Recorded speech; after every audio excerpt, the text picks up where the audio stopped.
لا حول ولا قوة إلا بالله العلي العظيم أعوذ بالله من الشيطان الرجيم بسم الله الرحمن الرحيم الحمد لله رب العالمين والصلاة والسلام على أشرف الأنبياء والمرسلين سيدنا ونبينا وشفيع ذنوبنا وطبيب نفوسنا مولانا مولى الكونين امام المشرقین والمغربین جد الحسن والحسین حبیب الہ العالمین ابی القاسم محمد وعلی بیتہ الطیبین الطاہرین المعصومین المظلومین المنتخبین المنتجبین اما بعد فقد قال اللہ تبارک و تعالی فی القرآن الکریم وهو اصدق القائلین وقولہ الحق بسم اللہ الرحمن الرحیم انکا لعلی خلق عظیم۔ محترم ناظرین اکرام اور سامعین اکرام، ماہ مبارک رمضان بالکل ختم ہونے کی منزلوں میں آ چکا ہے، اور ہماری گفتگو مسائل شرعیہ میں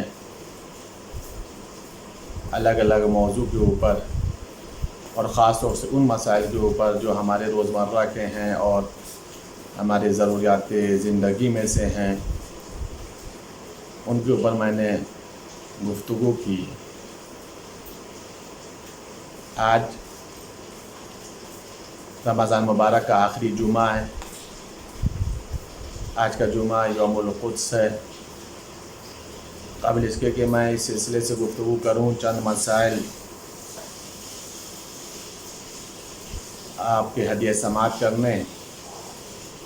آج جو مسائل شرعیہ ہیں ان کا تعلق اخلاقیات سے، سماجیات سے، اور خاص طور سے یہ مسائل ہم لوگوں کے لیے اس لیے کہ ہم لوگ جس ملک میں رہتے ہیں، اس ملک کے اندر ہم لوگوں کے تعلقات، دوستی، پڑوسی، ہر مذہب و ملت کے لوگ ہو سکتے ہیں۔ ہمارا کاروبار ان کے ساتھ ملا جلا ہے، ہمارا اٹھنا بیٹھنا ان لوگوں کے ساتھ ہے، ہمارے پڑوسی ہی ہیں۔ تو ایسے حالات میں چند اخلاقی مسائل ہیں کہ جن کو بتانا ضروری بھی سمجھتا ہوں، اور تقریباً ان مسائل سے ہم لوگ گزرتے بھی رہتے ہیں، اس لیے کہ اسلام درس اخلاق دیتا ہے، اسلام حسن اخلاق کا تقاضا کرتا ہے، اسلام سب کے ساتھ اچھے برتاؤ کا درس دیتا ہے۔ اسلام مذہب و ملت سے بلند ہو کر کے ہم لوگوں کو اعلیٰ اخلاق پر دیکھنا چاہتا ہے کہ ہم جس مذہب کے پیروکار ہیں، ہمارے جو رہبر ہیں، وہ اخلاق کے اعلیٰ نمونے پر فائز تھے۔ اسلام ہم سے بھی یہی تقاضا کرتا ہے کہ تم جہاں کہیں بھی رہو، اپنے اخلاق کے ذریعے سے اپنے آپ کو پہچانواؤ۔ تمہارا ملنا جلنا جیسے ہو، ان لوگوں کو دیکھ کر کے اس مذہب و ملت کے بیچ میں بھی اپنے اچھے اخلاق کا مظاہرہ کرو۔ اس لیے کہ جب ہم اچھے اخلاق کا مظاہرہ کریں گے تو وہ صرف اور صرف ہماری ہی مسائل نہیں ہوں گے، بلکہ ہمارے اچھے اخلاق کے ذریعے سے ہمارے مذہب اسلام سرخرو ہوگا، اور ہمارے مذہب اسلام کے ساتھ ساتھ ہادیان برحق، رہبران برحق کی طرف لوگ کھینچے ہوئے چلے آئیں گے کہ واقعاً ان لوگوں کے اندر اچھا اخلاق پایا جاتا ہے، ان کے رہبر اچھے ہیں، ان کے پیشوا اچھے ہیں، رہبران حق اچھے ہیں، اور ممکن ہے کہ کوئی ہمارے اچھے اخلاق کے ذریعے سے ہم سے قریب ہو، اسلام سے قریب ہو، اور اہل بیت سے قریب ہو۔ انہی اخلاقی مسائل میں سے آج ایک مسئلہ یہ ہے کہ کیا کوئی اگر غیر مسلم ہمسایہ ہو، کوئی غیر مسلم پڑوسی ہے اور وہ انتقال کر جائے، تو کیا اس کے تشییع جنازہ میں شرکت کرنا جائز ہے یا نہیں؟ غیر مسلم ہے، مسلمان بھی نہیں ہے، ہمسایہ ہے، پڑوسی ہے، اب اس کے جنازے میں شرکت کا مسئلہ ہے، تو آیا اس کے جنازے میں شرکت کیا جا سکتا ہے یا نہیں؟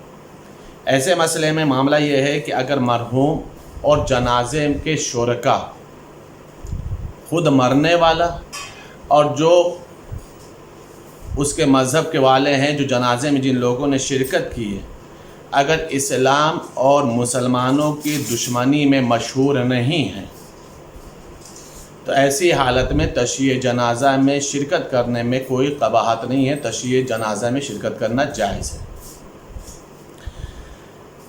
لیکن مسئلہ یہ ہے کہ اگر تشییع جنازہ میں شرکت کر رہے ہیں تو آگے آگے نہ چلیں بلکہ جنازے کے پیچھے رہیں۔ آپ یہ دیکھیں کہ اس ایک مسئلے میں کئی مسائل ہیں۔ پہلا مسئلہ تو یہ ہے کہ آپ اس بات کی فیلنگ نہ پیدا کرنے دیں کہ وہ غیر مسلم ہے، ہم اس کے جنازے میں کیوں جائیں۔ اگر پڑوسی ہے، اسلام کا دشمن نہیں ہے، مسلمان کا دشمن نہیں ہے، حق کا دشمن نہیں ہے، تو اس کے جنازے میں شرکت کیا جا سکتا ہے، جائز ہے، کوئی حرج نہیں ہے۔ بس یہ ہے کہ اس کے جنازے میں پیچھے پیچھے رہا جائے، جنازے کے آگے آگے نہ رہا جائے۔ اگر کوئی غیر مسلم ہمسایہ ہو یا پھر وہ ہمارے کسی کاروبار میں شریک ہو تو کیا ہم اس کے ساتھ ہمدردی کا سلوک کر سکتے ہیں؟ اس کے ساتھ میل محبت رکھنا کیسا ہے؟ غیر مسلم ہے، ہمارے کاروبار میں شریک بھی ہے، تو اب اس سے محبت کر سکتے ہیں یا نہیں کر سکتے؟ اب ایسے حالت میں مسئلہ یہ ہے کہ اگر وہ شخص جو غیر مسلم ہے اور ہمارے ساتھ ہمارے کاروبار میں شریک بھی ہے، اگر وہ غیر مسلم انسان اپنے قول و فعل کے ذریعے سے اسلام اور مسلمانوں کی دشمنی کو ظاہر نہ کرتا ہو، اپنے قول کے ذریعے سے یعنی بولتا نہ ہو اسلام اور مسلمانوں کے خلاف، یا ایسے فعل، ایسی اس کی ایکٹیویٹیز نہ ہو، ایسے حرکات نہ ہو کہ جس کے ذریعے سے یہ اظہار ہوتا ہو کہ یہ ہے تو ہمارا کاروبار میں پارٹنر لیکن وہ اسلام کا بھی دشمن ہے، مسلمان کا بھی دشمن ہے، تو پھر اس سے میل و محبت کا معاملہ نہیں ہے۔ لیکن اگر وہ قول و فعل کے ذریعے سے اسلام اور مسلمانوں کے دشمنی کا اظہار نہیں کرتا ہے تو اس کے ساتھ میل محبت، اس کے ساتھ احسان کرنا، اس کے ساتھ ہمدردی کا اظہار کرنا کوئی حرج نہیں ہے، اگر وہ قول و فعل کے ذریعے سے ایسا نہیں کرتا ہے۔ تیسرا مسئلہ یہ بھی ہے، سماجیات کا یہ بھی تعلق ہے، اور یہ مسائل تو خاص انڈیا کے اندر بہت ہی زیادہ ہے کہ کیا گزشتہ ادیان یا پھر دوسرے کافر افراد کو اگر وہ ہماری مسجد میں آنا چاہیں یا دیگر ہمارے عبادت خانوں میں آنا چاہیں تو آیا ان کا آنا جائز ہے یا ناجائز ہے؟ دیگر عبادت خانہ کا مطلب کیا؟ عزا خانے ہیں، حسینیہ، امام بارگاہ ہیں وغیرہ، یا پھر مساجد کے اندر جو گزشتہ ادیان والے ہیں یا دوسرے کافر افراد ہیں وہ مساجدوں میں یا دیگر ہمارے دوسرے عبادت خانوں میں ان کا آنا، ان کا داخل ہونا جائز ہے یا نہیں جائز ہے؟ پہلا مسئلہ۔ اور دوسرا مسئلہ یہ ہے کہ اگر ان کے یہاں کی خواتین آ رہی ہیں تو کیا ان کے اوپر پردہ ڈالنا ہمارے اوپر واجب ہے؟ یعنی ہم ان کے سر پہ چادر ڈالیں، ہم ان کو حجاب کی تلقین کریں کہ آپ بغیر حجاب کے ہمارے عبادت خانوں میں نہ آئیں؟ میں نے ابھی عرض کیا کہ یہ مسئلہ انڈیا میں بہت زیادہ ہے۔ ایسی حالت ہے کافرین کا مسجد میں آنا جائز نہیں ہے۔ اگر کوئی انسان احتیاط کی بنیاد پر کافر ہے تو اس کا مسجد میں آنا جائز نہیں ہے، لیکن دیگر عبادت خانوں میں آنے میں کوئی حرج نہیں ہے، دیگر عبادت خانوں میں آ سکتے ہیں۔ اب جہاں تک مسئلہ یہ کہ ان کی خواتین کو پردہ کرایا جائے یا نہ کرایا جائے، اگر ہمارے عبادت خانوں کی حتک اور حرمت کا مسئلہ ہے، یعنی ان کے بے پردہ آنے سے ہمارے عبادت خانوں کی توہین ہوتی ہے تو پھر ان کو پردہ کرانا ضروری ہے، اور اگر ان کے آنے سے ہمارے عبادت خانوں کی توہین نہیں ہوتی ہے تو کوئی مذائقہ نہیں ہے۔ چوتھا مسئلہ اسی سماجیات کے سلسلے سے، یعنی یہ جو میں مسائل کو بیان کر رہا ہوں یہ چونکہ روزمرہ کے مسائل ہیں، جب عزا خانے مجلسیں ہوتی ہیں تو دوسرے افراد آتے ہیں، یہ سوال اٹھتا ہے کہ ان کا آنا جائز ہے کہ نہیں جائز ہے۔ مسجد میں ان کا آنا جائز نہیں ہے، دوسرے عبادت خانوں میں ان کے آنے میں کوئی حرج نہیں ہے، وہ آ سکتے ہیں۔ اسی طریقے سے کافرین کے ساتھ میل جول کا معاملہ بھی ہے، کاروبار کے میں شرکت کا بھی معاملہ ہے، یا کافر کے نماز جنازہ تشییع جنازہ کا مسئلہ ہے کہ اگر کوئی کافر مر گیا تو اس کے جنازے میں شرکت کرا جائے یا نہ کیا جائے۔ اسی طریقے سے سماجیات کے مسائل میں ایک مسئلہ یہ بھی آتا ہے کہ کیا دوسرے افراد کو صدقہ دیا جا سکتا ہے یا نہیں دیا جا سکتا۔ جو شخص کافر ہے، فقیر ہے، فقرا ہے، آیا اس کو صدقہ دیا جا سکتا ہے یا نہیں دیا جا سکتا؟ اور اگر کافر یا کسی ایسے فقیر کو، ایسے فقرا کو اگر صدقہ دیا جائے تو آیا ہم ثواب کے مستحق قرار پائیں گے یا نہیں قرار پائیں گے؟ اجر ملے گا یا نہیں ملے گا؟ جو شخص حق اور اہل حق سے دشمنی نہ رکھتا ہو، جو بھی شخص حق اور اہل حق سے دشمنی نہ رکھتا ہو، اس کو صدقہ دینے میں کوئی حرج نہیں ہے، اور جس کو صدقہ دیا جائے گا صدقہ دینے والا اس اجر کا مستحق بھی قرار پائے گا۔ یعنی اس صدقہ دینے میں کسی بھی مذہب و ملت کی قید نہیں رکھی گئی ہے۔ قید اور معیار کیا بنایا گیا کہ حق اور اہل حق سے دشمنی نہ رکھتا ہو۔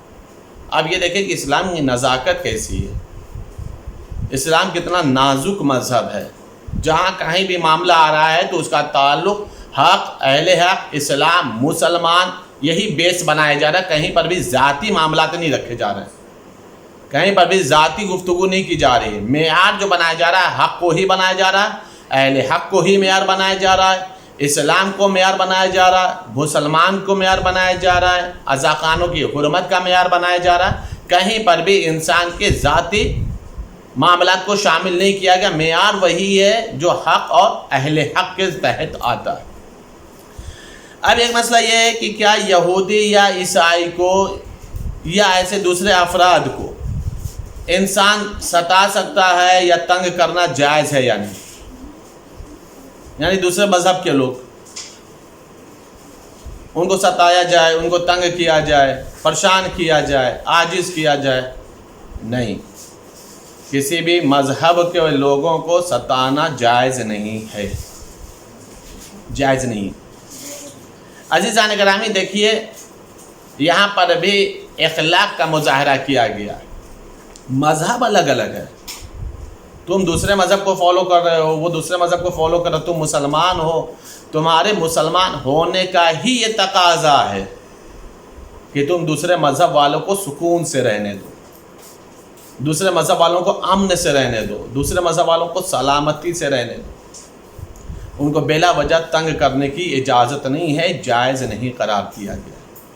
تو یہ جو گفتگو تھی، یہ جو مسائل تھے، یہ خاص طور سے اپنے ہندوستان کے اندر، انڈیا کے اندر ان مسائل سے تقریباً سبھی لوگ گزرتے رہتے ہیں کہ اب ایسی حالت میں انسان کرے تو کیا کرے۔ یہ سماجیات کے مسائل ہیں، یہ ہمارے رہنے سہنے کے مسائل ہیں، یہ ہمارے پڑوسیوں کے سلسلے سے مسائل ہیں، یہ ہمارے اخلاق کا تقاضا کہ ہم کسی کو پریشان نہیں کر سکتے، پریشان کرنا جائز نہیں ہے۔ عزیزان گرامی، میں نے مسائل شریعہ کو بیان کرنے سے پہلے ایک بات بولی کہ آج رمضان مبارک کا آخری جمعہ ہے جو گزر گیا۔ یہ جمعہ یوم القدس کے نام سے یاد کیا جاتا ہے۔ یوم القدس مطلب بیت المقدس کی آزادی، قبلہ اول کی آزادی، جو اسرائیلیوں نے قبضہ کر رکھا ہے،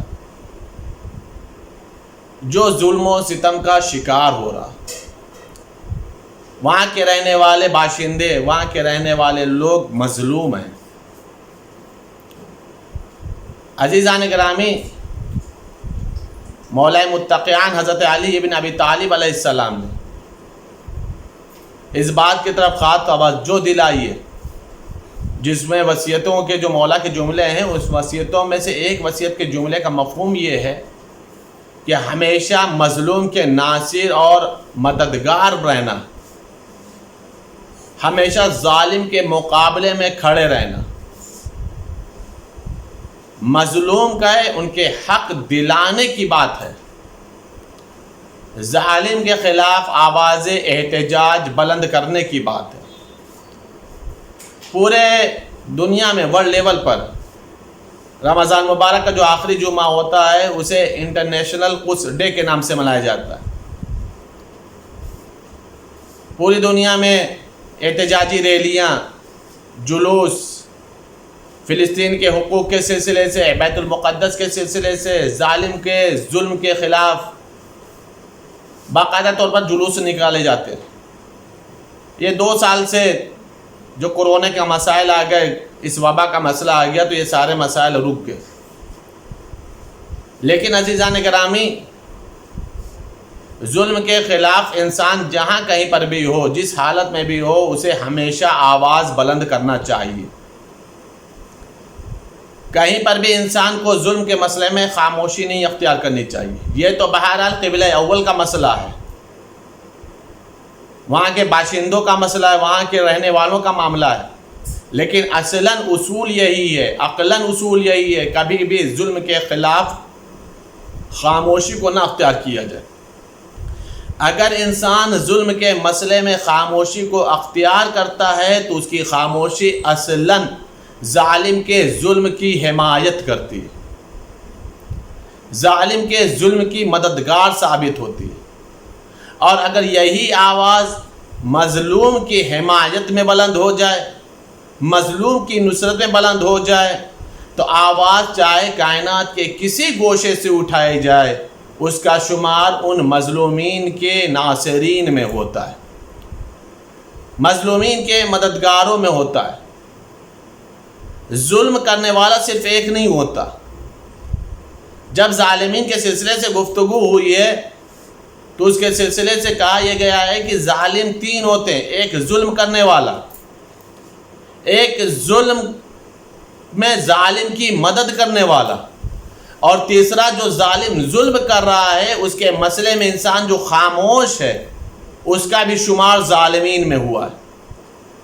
یعنی یہ 3 طرح کے گروہ ہیں ظالمین کے سلسلے سے، ظلم کرنے والوں کے سلسلے سے۔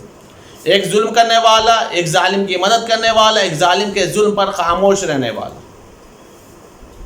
عزیزان گرامی، آواز احتجاج بلند ہی اس لیے کی جاتی ہے، آواز انقلاب بلند ہی اسی لیے ہوتی ہے تاکہ ہمارا شمار ظالمین کے ساتھ نہ ہو، ہمارا شمار مظلومین کے ساتھ ہو۔ وہ کائنات کے کسی گوشے میں بھی کوئی مظلوم ہو، اس کی حمایت اور اس کی نصرت کے لیے انسان کو آواز بلند کرنا ہی پڑتا ہے۔ اور یہ آواز بلند کرنے کے مسئلے میں انسان کا کسی مذہب کا مسئلہ نہیں ہوتا ہے، انسان کا اس کا کسی بھی ملت اور کسی قوم سے تعلق کا مسئلہ نہیں ہوتا ہے۔ ظلم کے خلاف آواز بلند کرنے کے لیے اس کے مذہب کا ہونا ضروری نہیں ہے، آواز بلند کرنے کے لیے انسان کا انسان ہونا ضروری ہے، اور انسان کا بیدار رہنا ضروری ہے، انسان کے ضمیر کا زندہ رہنا ضروری ہے۔ جب انسان کا ضمیر زندہ ہوگا تو جیسے وہ اپنے اوپر ہونے والے ظلم کو برداشت نہیں کرتا ہے، وہ کسی پر بھی ظلم ہونے کو برداشت نہیں کرے گا۔ لیکن اگر انسان کا ضمیر ہی مردہ ہو جائے، انسان کی روح ہی مردہ ہو جائے، انسان کے اندر شعور ہی مردہ ہو جائے، تو ظاہر سی بات ہے کہ جب وہ اپنے اوپر ہونے والے ظلم کو برداشت کر لے رہا ہے تو دوسرے کے بھی مظالم کے اوپر وہ کیوں بولنے لگا؟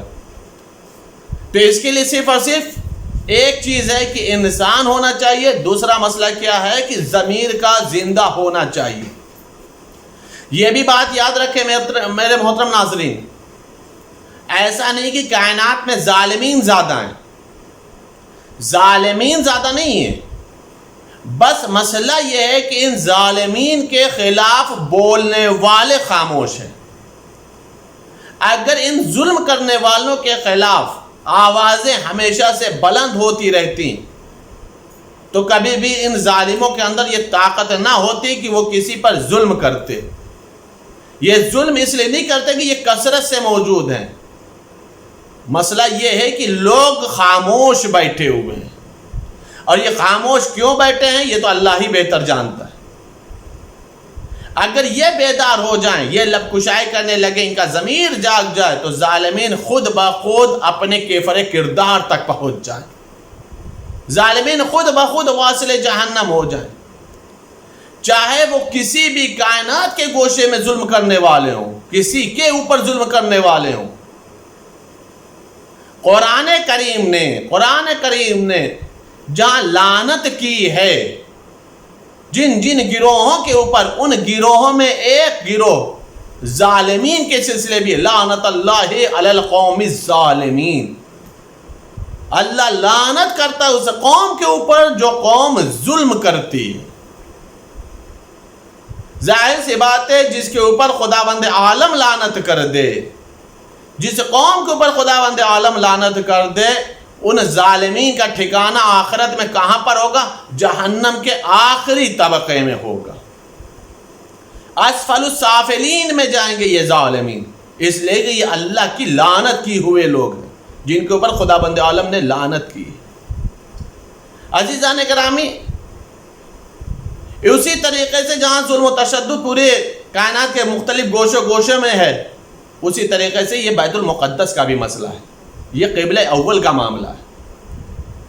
قبلہ اول کی تو ہم لوگوں سے دلی لگاؤ ہے، قلبی لگاؤ ہے، اس لیے کہ مولا متقیان حضرت علی ابن ابی طالب علیہ السلام نے جہاں اپنی بہت ساری فضیلتوں کو گنایا ہے، اس میں یہ بھی فضیلت کو گنایا، انا مصلی ذو قبلتین، میں وہ نمازی ہوں کہ جس نے دونوں قبلوں کی طرف نماز پڑھی ہے۔ ایک ہی نماز کو امیر المومنین نے بیت المقدس کی طرف بھی پڑھا تھا اور خانہ کعبہ کی طرف بھی پڑھا تھا، جس وقت تحویل قبلہ ہوا ہے، جس وقت خانہ کعبہ کو قبلہ بنایا گیا ہے۔ تو یہ تو ہم لوگوں کا دلی لگاؤ ہے، ہمارا قلبی لگاؤ ہے، ہمارا ایمانی لگاؤ ہے، اس لیے کہ بیت المقدس کی فضیلت ہمارے امیر المومنین سے جڑی ہوئی۔ دوسرا اہم مسئلہ کیا ہے کہ امیر المومنین ہمیشہ مظلومین کے حامی اور مددگار رہے ہیں، ہمیشہ ظالمین سے مولا دور رہے ہیں۔ اسی لیے تو مولا امیر المومنین کے قتل کا بھی جو سبب بیان کیا گیا، کیا کہا گیا؟ امیر المومنین صرف اور صرف اس لیے قتل کر دیے گئے ہیں چونکہ امیر المومنین عدل کرتے تھے۔ اگر علی عدل نہ کرتے ہوتے، حکومت عدل کا مسئلہ نہ ہوتا، اگر لوگوں میں علی عدل نہ قائم کرتے ہوتے تو علی قتل نہ کیے جاتے۔ عزیزان گرامی، کائنات کے تمام حکمرانوں میں اور امیر المومنین میں ایک بنیادی فرق یہ ہے کہ کائنات کے بہت سارے حکمران قتل کیے جاتے ہیں اپنے ظلم و جور و تشدد کی بنیاد پر، امیر المومنین درجہ شہادت پر فائز ہوئے ہیں اپنے عدل کی بنیاد کے اوپر۔ عزیزان گرامی، اسی لیے آج جو جمعہ کا روز گزرا، یہ روز جمعہ یوم القدس ہے، مظلومین کا دن ہے، جن کا حق چھینا گیا ان لوگوں کا دن ہے، بیت المقدس کی رہائی اور آزادی کا دن ہے۔ ہم امام زمانہ علیہ السلام کو ہی وسیلہ بناتے ہیں، اہل بیت کو وسیلہ بناتے ہیں۔ رمضان المبارک ہے، میرے معبود تو جلد سے جلد امام زمانہ علیہ السلام کے ظہور میں تعجیل فرما تاکہ مولا امام زمانہ علیہ السلام کائنات میں حکومت عدل کو قائم کر سکیں، حکومت علی کو قائم کریں اور کائنات کے تمام ظالمین کو نیست و نابود فرمائیں۔ ہم سب کا شمار امام زمانہ علیہ السلام کے ناصرین میں، مولا کے اعوان و انصار میں ہو۔ ہم سب کے نماز، روزہ، دعا و عبادتوں کو میرے معبود تو قبول فرما۔ میرے معبود جتنے بھی بیمار ہیں ان سب کو شفاء کلی اور صحت کاملہ عطا فرما۔ میرے معبود جتنے بھی اس وبائی مرض میں مبتلا ہیں ان سب کو صحت کاملہ عطا فرما۔ میرے معبود تجھے واسطہ ہے محمد و آل محمد کا، ہم سب کی دنیاوی اخروی تمام حاجتوں کو شرف قبولیت عطا فرما۔ میرے معبود جن مومنین اور مومنات نے خاص دعا کی طرف بولا ہے، میرے گزارش کی ان تمام مومن اور مومنات کی تمام دنیاوی اخروی دعاؤں کو قبول فرما۔ میرے معبود جو بے اولاد ان سب کو صاحب اولاد بنا، جو صاحبان اولاد ان کی اولادوں کی حفاظت فرما۔ ہم سب کو دامن قرآن، دامن اہل بیت، ولایت اہل بیت سے متمسک رکھ۔ میرے معبود تجھے واسطہ ہے محمد و آل محمد کا، ہم سب کی رمضان مبارک کی تمام دعاؤں کو، عبادتوں کو، تسبیحات کو، تلاوت قرآن کو قبول فرما۔ میرے معبود تجھے واسطہ ہے محمد و آل محمد کا، امام زمانہ کے ظہور میں تعجیل فرما، ہم سب کو مولا کے مددگار میں شمار فرما۔ اللہم تقبل منا انک انت السمیع العلیم بحق محمد و آلہ الطاہرین۔